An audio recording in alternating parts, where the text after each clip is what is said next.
Hi friends, so let's continue with electric current and circuit.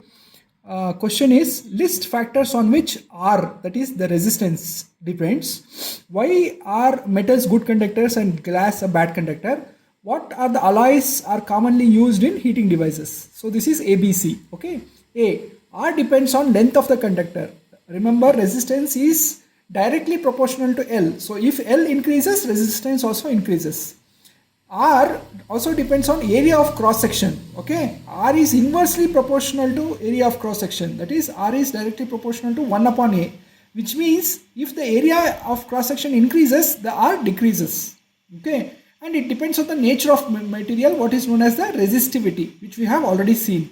It also depends on the temperature. As the temperature increases, the resistance also increases. So these are the things on which the resistor depends. Resistance of a resistor depends. Metals have free electrons, so they allow electricity to flow through them, so they are good conductors. Whereas glass has no free electrons, therefore they are bad conductors. C. Alloy used in electric heating, the resistivity is higher, okay, and the melting point is also higher. It does not get iodized or burnt easily. Okay, and there is less variation of R due to temperature. So these are the properties of a heating material inside a electric heater. Plot the VI graph and find R for the below data. See, they have given the table already. They have given V when it is 0.5, I is 0.1. When V is 1, I is 2.2. When V is 1.5, the current is 0.3. When voltage is 2.0, current is 0.4, and so on, 0.4 amps, and so on and so forth. They have already given this table. So if you plot that on the graph, you will see that, see, for 0.5, you get, if you see my pen, you will get 0.1 amps. If you put 1 volt, then the current will be 0.2 amps. If you put 1.5 volts, then the current will be 0.3 amps and so on and so forth. So you'll get a straight line here.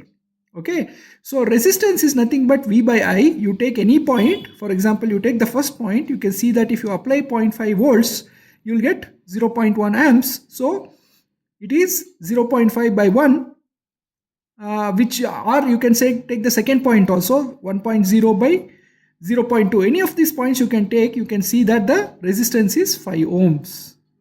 Okay. Now there is a question 15 which is similar to question 10. Okay, again you see the similarity between the questions. What is electric resistivity? What is its SI unit?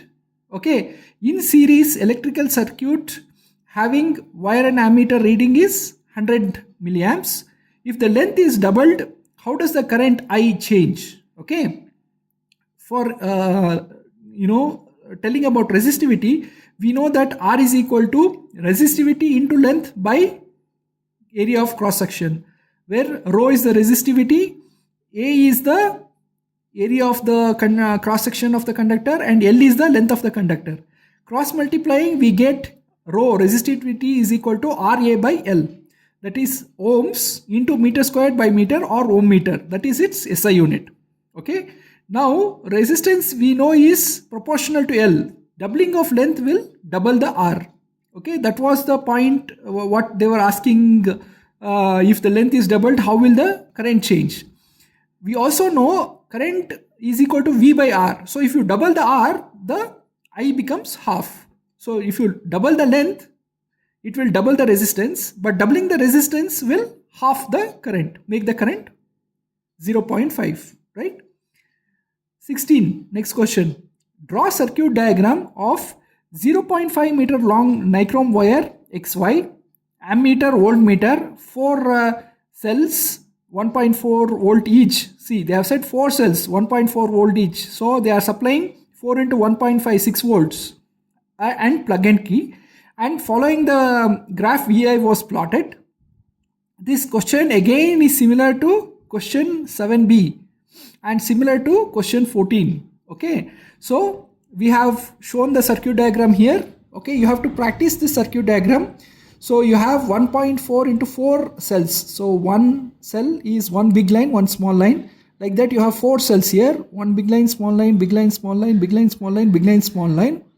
Okay, now you have connected that to a conductor which is 0.5 meters, okay, length, because they have already given that it is 0.5 meter long, and they want you to show the voltmeter. Voltmeter is connected in parallel with the resistor, which is this cylindrical conductor, and ammeter is connected in series. Okay, so series to the resistance. So the current will flow like this from the positive. Look at my pen, look at my arrow. The current will flow like this. Okay, in this I am putting the arrow mark here. It will flow like this. It will come here.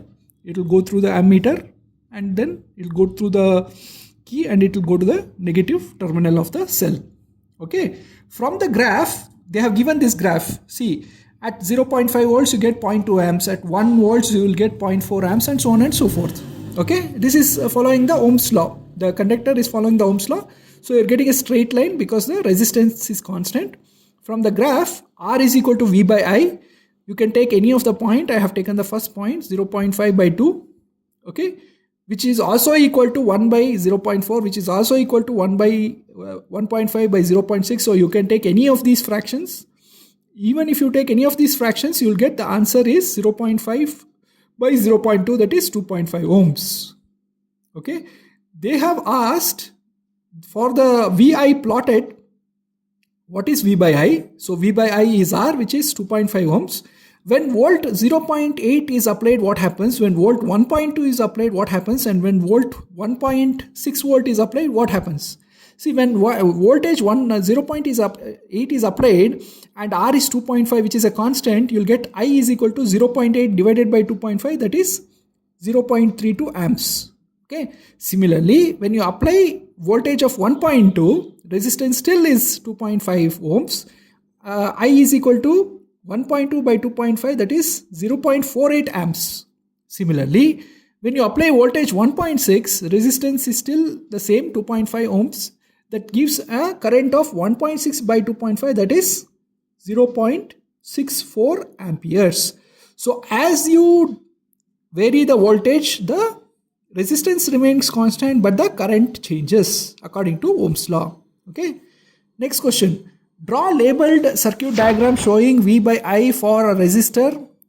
One, that is one. Second one, a wire of given material of length L and cross section A has resistance 4 ohms. Okay. Another wire of same material of length L by 2 and cross section 2A has resistance is equal to what? Okay. So the circuit diagram, we are not drawing it again because we have drawn it multiple times. This is same as 7B, that is same as this circuit, which similar to this circuit which you have seen above. So practice that diagram. For the second question, they have given that resistance is 4 ohms and the length is L, cross section is A. Assume that the resistivity is rho. So 4 is equal to rho L by A. If you half the L, right, there, what is the resistance when length is halved and cross section is doubled? So rho into L by 2 divided by 2A, okay, will give you rho L by A divided by 4. Okay, but rho L by A we already know is 4 ohms. So 4 by 4 we get 1 ohm. So if you decrease the length by 2 and increase the cross section, if you double the cross section, you will decrease the resistance to 1/4 of the original resistance to get 1 ohm. Okay. Continuing, this question is again similar to question 10 and question 15. What is meant by electric resistivity of the material? What is its SI unit? Describe a experiment. EXP dot is experiment to measure factors of R, factors that R depends on. Okay. Now we know that R is equal to rho L by A, where rho is the resistivity, L is the length, A is the cross section area. Therefore, rho is nothing but RA by L cross multiplying. So if A is equal to 1 meter square and length is equal to 1 meter, we get rho is equal to R, which means rho, the resistivity, is nothing but the resistance of a conductor whose length is 1 meter and cross section area is 1 meter square. Okay, so I repeat again, if you take a conductor whose length is 1 meter and cross section area is 1 meter square and measure its resistance, that resistance is nothing but the resistivity of that material. SI unit is ohm meter square divided by meter. Okay, meter square cancels, so you'll get ohm meters is the SI unit of the resistivity. Experiment to measure the factors that R depends on. This experiment will have the circuit same as 7b. Remember the circuit where you have a resistor and you have an ammeter in series and a voltmeter in parallel, the same circuit again here. Okay, replace conductor with everything the same but 2 times the length. Okay, measure the current I2. Okay, that is the first sub experiment that you do. Then the sub experiment, next experiment you do, replace the conductor with everything the same but 2 times the cross section area and record the current I3. Okay, replace the conductor with everything else same but different material and record the current I4. You observe that I2, the second current which you recorded, is I1 by 2, which means resistance doubles when the length is doubled. Similarly, you will observe that I3 is 2 into I. Resistance halves when the cross section is doubled. Okay, you will observe that I4, the one when you change the material and you recorded the current and called it I4, is not equal to I1. Okay, because the resistance changes depends on the resistivity and it's a property of a material.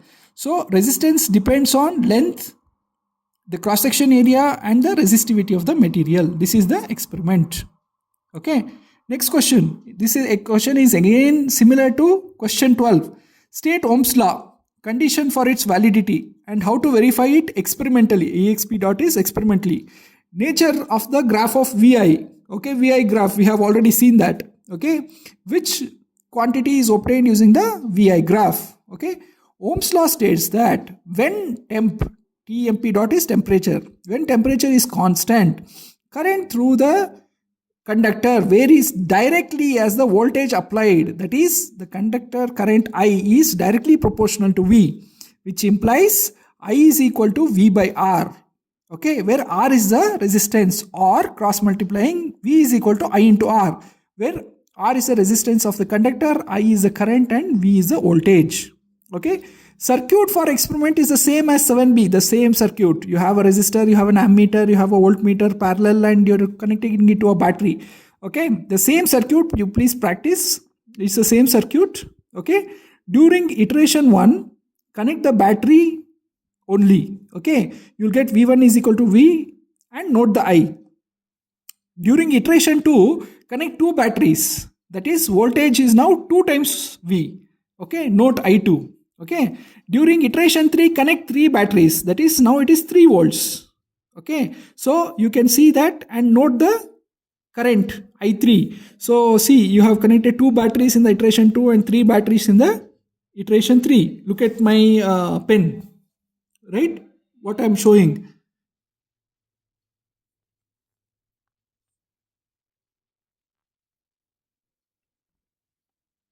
Okay, so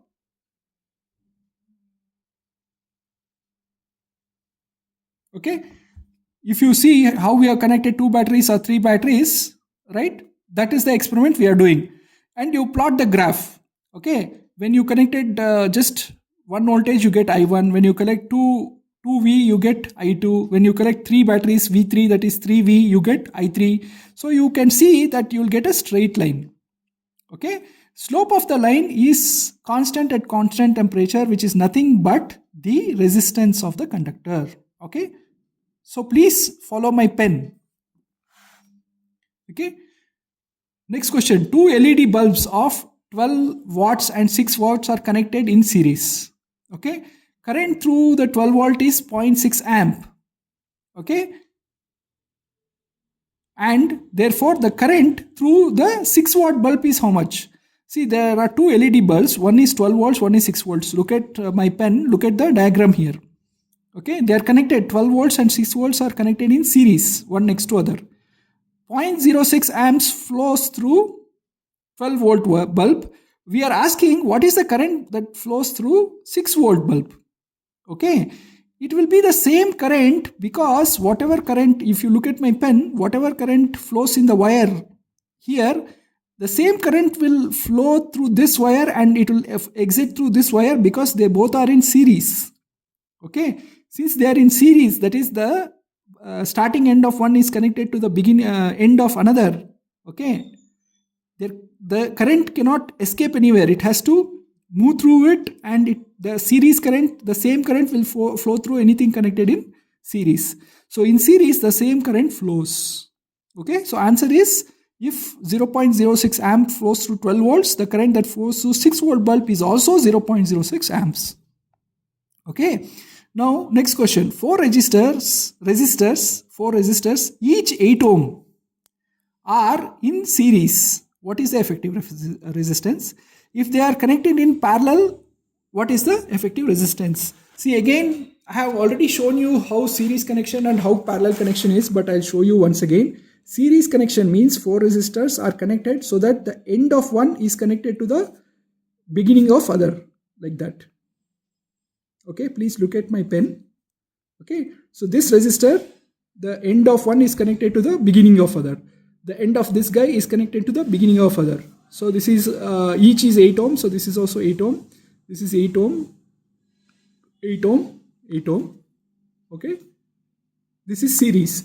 In series, what happens? If you send the current through this wire, it will go through the resistor. Same current will go through this resistor. Same current will flow, because the current doesn't have any other way to go, right?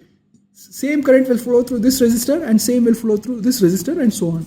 This is the series connection. Parallel connection means the starting points of all the resistors are connected together like this. Okay, so there are 4 resistances, 8, 8, 8 and 8. The starting points are all connected together and the ending points are also connected together like this. So what happens if you send a current here through this wire, it gets split into these 4 wires, and different currents flow in each wire depending on the resistance, and again the currents join back and flow out here. Okay, so when in parallel, different amounts of current flows in each of the parallel resistors depending on the resistances. In this case, since the resistor is same, I by 4 will flow in each of this and it will come out as I. Okay, in series the resistances add up, that is RS. S for series is R1 R plus R2 plus R3 plus R4. Okay, since there are 4 resistances each of 8 ohms, see my pen. Okay, it is 8 plus 8 plus 8 plus 8, that is 8 plus 8 16, 16 plus 8 24 plus 8 32 ohms is the effective resistance in the series case. In the parallel case, remember this formula please. 1 upon the Rp is equal to 1 upon R1 plus 1 upon R2 plus 1 upon R3. In case of the series, it is just you have to add up R1 plus R2 plus R3, etc. In case of parallel, 1 upon R parallel is equal to 1 upon R1 plus 1 upon R2 plus 1 upon R3. That is the inverse of the resistances add up. Okay, the inverse of the resistances add up. So here, since you have 4 resistors each of 8 ohms each, 1 upon R parallel is 1 upon 8 plus 1 upon 8 plus 1 upon 8 plus 1 upon 8. So LCM is 8. You have 1, 2, 3, 4. So you'll get 4 here. That is 1 upon 2, which means Rp is 2 ohms. Okay, 1 upon Rp is 1 upon 2. Rp is therefore 2 ohms. So that is the answer. Thanks friends. We'll continue in the next video.